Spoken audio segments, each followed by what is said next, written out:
order on my screen to talk about cosplay and New York Comic Con. So how's everybody doing?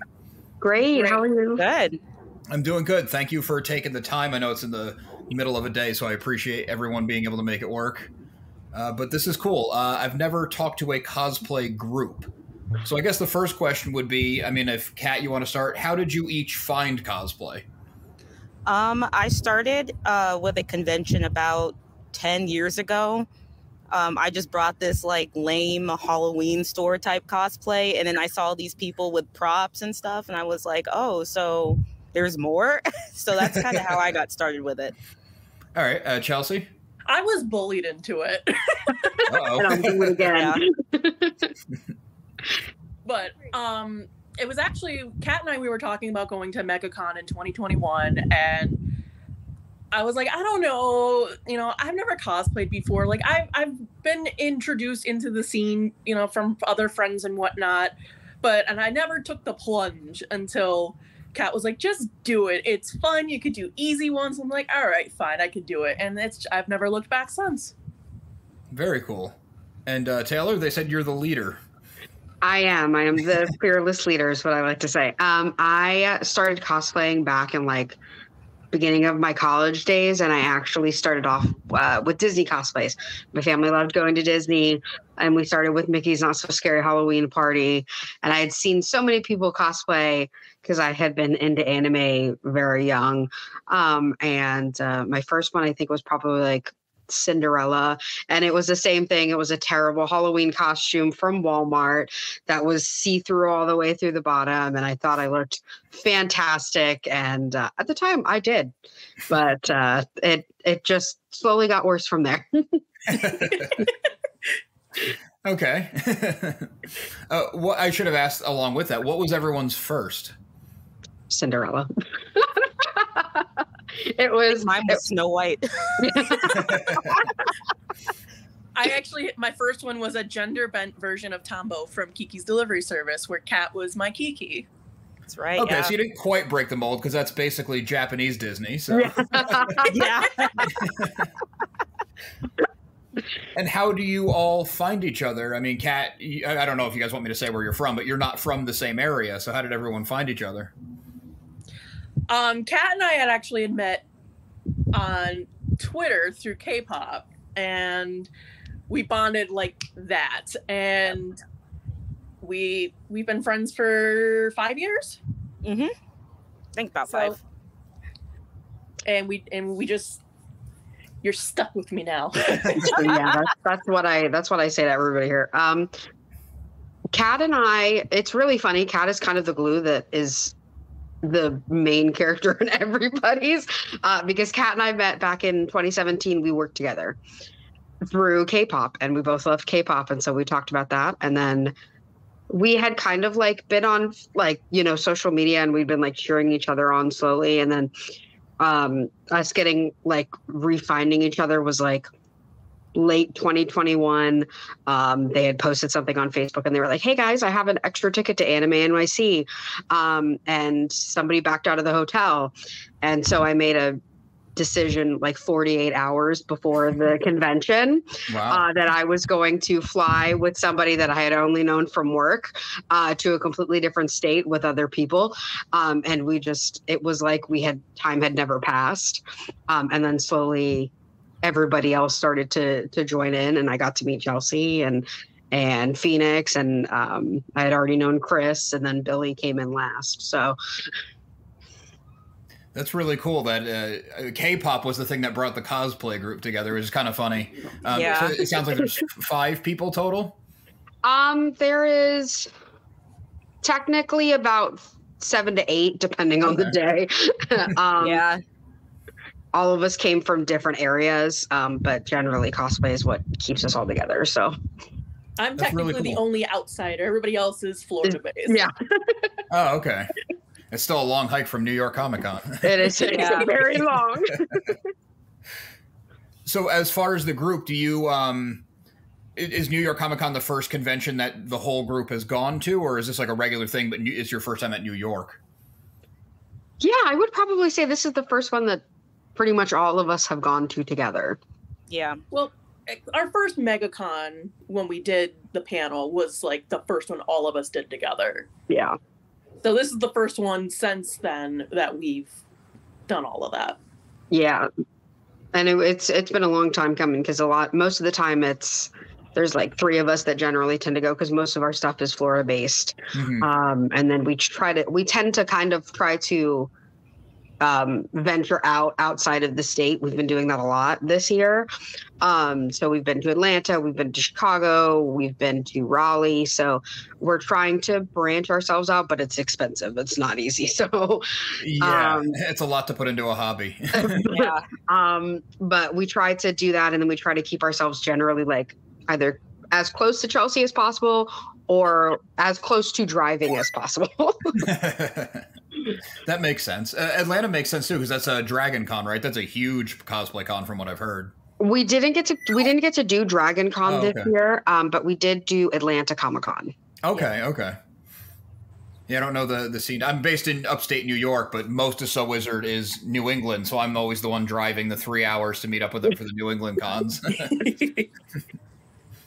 That's cool, though. I'm in New York City. Have any of you done New York Comic Con, whether with the group or without, or just in cosplay or not? I did it solo in 2018. I wasn't even in cosplay because I was actually in town for a K-pop concert. So I was like, okay, this is an added bonus. I walked in, got super overwhelmed because I was by myself, stayed there for maybe, I don't know, 2-3 hours, and I just left. So I'm excited to actually do it with a bunch of people. So I'm not like in this giant crowd of people by myself freaking out the whole time. So yeah, I understand that. I've never been. I've wanted to go for years. I remember telling Kat when we first started these panels, I was like, what if one day we go to New York Comic Con? And then we decided to throw, like a ball at the wall, and we were like, we'll apply. And I remember very, very clearly sitting in an Applebee's in Raleigh, North Carolina, and we were talking about our plans coming up with Phoenix. And I was like, realistically, I don't think we're going to get New York Comic Con. So we'll go to this other con if they get us. And then not a week later, we have like a smaller group chat, and Kat goes, guys, we got a message. I was at work. I was at work, and I get my personal emails from my other browser as a push notification. So I'm typing up something for work, and I just get a push notification that says NYCC. And I was like, this has to be a joke, right? And I opened it. I was like, guys, I know we just said that we weren't going to get this, but we got it, and we need to figure out what we're doing like now. Yeah, now it's real. Yeah. That's awesome. It's funny because that's what Chelsea was saying to me before I started recording, is that like, you just kind of did it to do it. Like, yeah, well, whatever. And then you kind of move on in your heads, but you got it. So that's cool. Yeah. Yeah, it's a big one. It's definitely the biggest one I've been. Well, I guess it's probably the second biggest in the world or something like that. So it's a big one, but it should be a lot of fun. I was there in 2019, and they had like it was kind of an unofficial cosplay section, but it was all just cosplayers, and there's actually like room to breathe and move around. So it was really cool. Excited. I'm so excited. I'm very scared, but I'm very excited. Yeah. Going as a group, are you doing a group costume, like a theme, or is everyone kind of just showing up what they want? Okay, so Right. Am I picking at a wound here? When we originally got New York Comic Con, we were like, yeah, we're gonna do a group cosplay every single day. And then as we got a little further on, we're like, okay, we'll have like a subject, so it'll be like a villains day or like a comic book day. Here we are about 5 days before New York Comic Con, and the only time that we're all going together as a group is Saturday during the panel. We're going in comic books just because we were super stone set on what we were going to do. And then the New York Comic Con schedule came out, and we're like, oh, there's a cosplay meetup here. Oh, there's a cosplay meetup here. And we're like, but this doesn't coincide with our days. So we are doing a group cosplay for the panel on Saturday, but that's about it. Well, Phoenix that and makes sense. we're doing spooky on Friday for Friday the 13th. So We are doing, very cool. we are doing a group one on what, Thursday? yeah, for Sailor Yeah. Moon. All right, so you're doing group stuff. That's 3 Unless right there. something else changes, then we're gonna have to move everything. Oh God, That's no. true. You still got 5 Please days. no. So you have spooky for Friday the 13th. What's your Thursday? Sailor Moon. Okay. And your panel is Saturday, you said? Saturday. And what's that one? Comic books. It's just straight comic books. So we have people from DC and we have people from Marvel, and we were originally going to do one or the other, but everybody has their different likes. So we were like, just comic books. If it's been in a comic book, it counts. Yeah. Plus, it's probably hard to be like, okay, well, on this day we're doing this, and then 2 people in your group don't have a costume that fits, so they have to create something in a week or 2 weeks' time. Which is not easy. No, not at all. Actually, that is something I was thinking of. Like, Kat, you said you started with like a store-bought costume, and then you got there and you're like, oh, there's levels to this game. Do you all now make your own costumes? Depends on what it is. If it's like one of those kind of characters that just wears, the average everyday clothing, yes. Some people in our group know how to sew. Some of us don't. A lot of us mainly work more with props. So we don't really do our props, but sewing is harder. Yes. Much harder. Much harder. I have a friend who sews, and we all have another friend who's a seamstress. So I am going to work on improving some of my cosplays by actually making some stuff, but I need to be taught first. But I am working. I'm working with my prop making skills as well, and I'm actually working on a rhinestone cleaver, and I'm excited. Ooh. Everything is rhinestoned, and I love that. Listen, I like the rhinestone master. Yeah. I am currently in the process of learning how to sew. When we went to Raleigh, I had a Junko and Ashima store-bought cosplay that just didn't fit around my chest. So I did a very poor sewing job, but it still counts, and I still consider it counting. Got to start somewhere. Yeah, everyone. That's what I say. But fabric fusion is my best friend. I don't know if that counts as sewing, but I'm going to count it as sewing. We'll take it. Yeah, I think that's the cool thing about seeing all these people's cosplay is that it all counts. Yeah. Whether you buy it and make the props or buy the props and make the costume or piece it together from other costume. I mean, it's all part of the whole thing. Yeah. Props have been a big thing for us because we've been delving into it, and we've realized we're all pretty good at it. So that's been our big thing. We've had the hawk swords. I think was the first prop that we made that was really successful. And then we went on and I did my hawk's wings. We've done the Junko and Ashima hammer. We did Kat's Nanami sword. Not Nanami. It's Nanami. It is Nanami. Okay. You did that one in 48 hours. Yeah. So it's a lot of making the decision to do the prop and then waiting until about 48 hours before the convention to actually start it.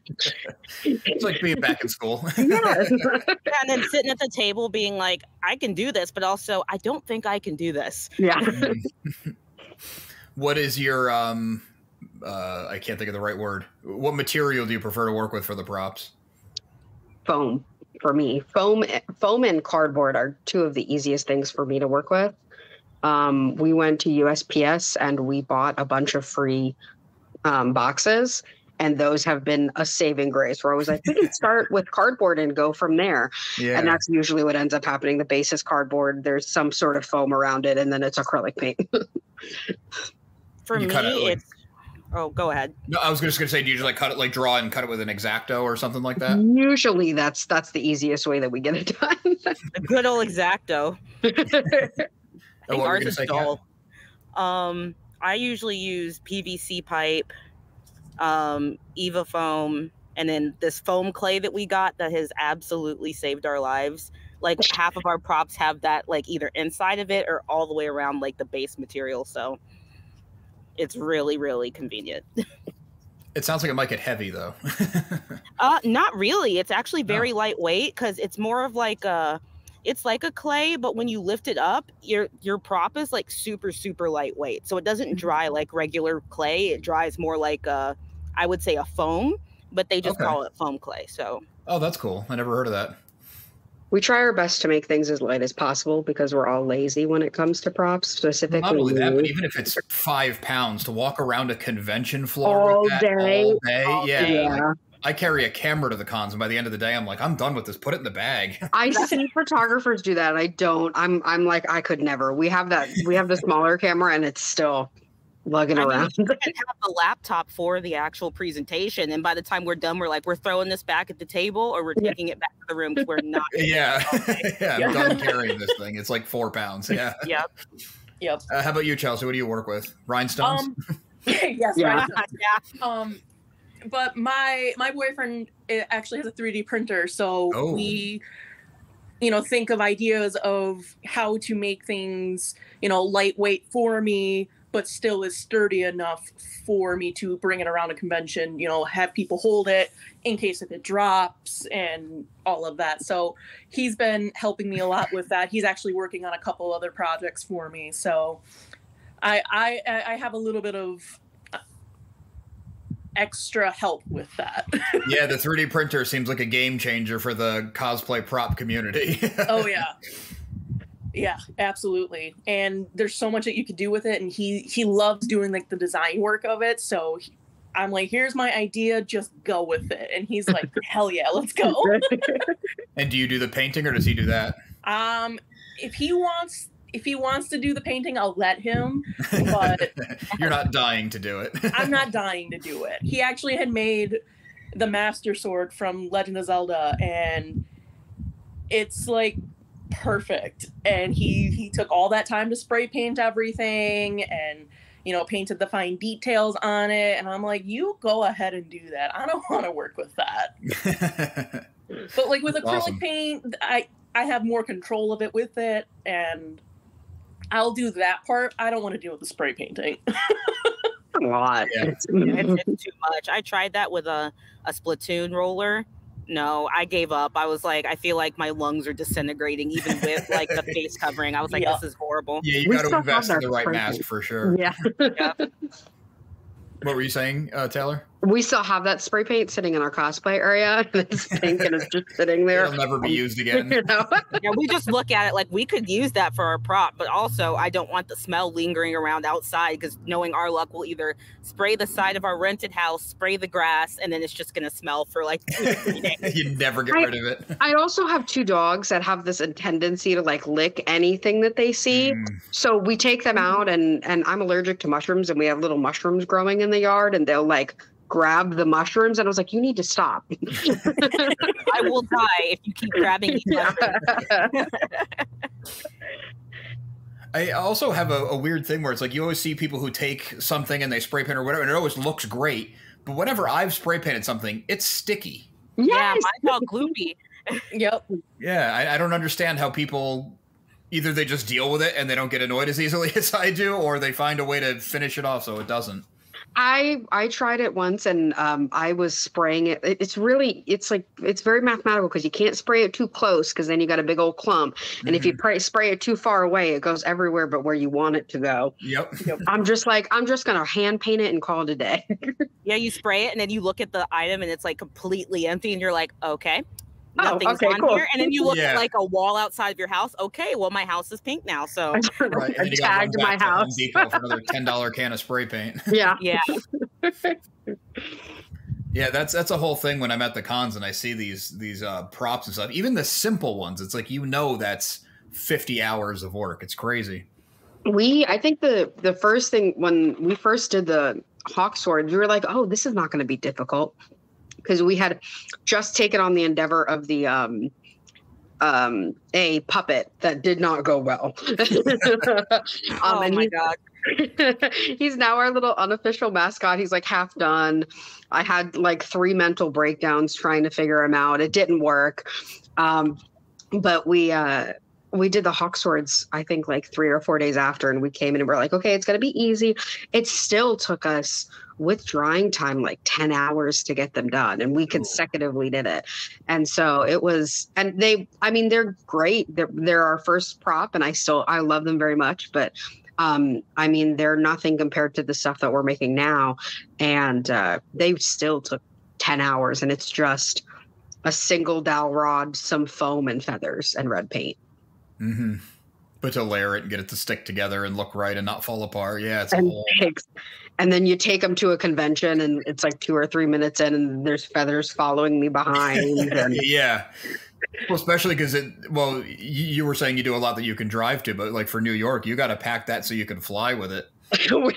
we had to pack my Hawk's wings that I just remade, I think like 4 or 5 months ago, and we had to bend them, and they weren't bent for a while. Ooh. And they ended up turning out like looking better bent up. Okay. But it was heartbreaking. They're sitting in the suitcase now, and I'm like, oh no. It almost seems like it might be easier to drive up just to not bend your props. Right? Oh God. Spend the day and a half. Yeah. Another question I had is what the name came from. Where the name came from? Crying but capable. It sounds like it was born out of frustration. It was born out of frustration. Are you okay if I talk about this one? This is my favorite thing to talk about. Yeah. We finally got asked about it at Tampa Bay Comic-Con this year. And it actually stemmed from Kat, Chris, and I. We had all met by working with each other. We worked in a theme park together. And so we were at this attraction and we enjoyed it. No, we didn't. But we would see each other every morning, and it was just a lot of like very physical hard work for us, and we didn't enjoy the job. And so whenever we would see each other, we'd be like crying but capable as we were like walking by from each other, and we would be on like our attraction platform, and we'd be yelling back and forth to each other. And so when we got back together and we talked about it, Chris was in the group chat and he goes, remember guys, crying but capable. And it just hit us all like a train. And we were like, that's it. That's the name of it. And so we love telling that story because it brings back like older stuff for us. But crying but capable is something that we do all the time in cosplay. Like the 14-hour shift on Christmas Day, I think we said it to each other about 20 times because we were all working doubles for the money. And then by the time we got done with it, we were like, this wasn't worth it, but this was not crying, but we were all exhausted. We were all sweaty. We were sitting in the break room and we're like, crying but capable. So it was born out of frustration, but not from making cosplay. But not from making cosplay. We thought that was hysterical. We always I like to tell people that story because crying but capable works in every asset of your life. It does. It translates. Yep. And it gained a lot of attention when we were at Fan Expo Chicago this year. A lot of people were like, that's actually a funny but true statement. I'm sure a lot of other cosplayers see that name and like they don't have to ask because they already know. Like, I get it. I was cramming the 48 hours before this con too. I get it. All the time. Well, it's awesome you guys got New York Comic Con. You said booth RP17. I mean, people have probably been seeing it in the banner now. Do you have a website or socials or anything you want to point people to? We do. Yeah, we do. We have a lot of stuff. If you want to go to our website, it's cryingbutcapable.net. All of our social links are there. Our Instagram is CBC Cosplay 2.0, and we have our link tree in there. So you can either go to the website, go to our Instagram, or just go directly to our Instagram. Has all of our stuff on there, all our pictures, and that's where all our announcements usually go through. Yep. Very cool. Well, I really appreciate everyone making the time to come on. Sorry about the technical difficulties in the beginning. It took us a while to get going. But no, it's okay. We're crying but capable. Yes, exactly. Oh my God. It's technology, not props, but yes. Well, that's awesome. Have a great time at New York, and it's cool y'all get to hang out soon. Thank you. Thank you. Thank you.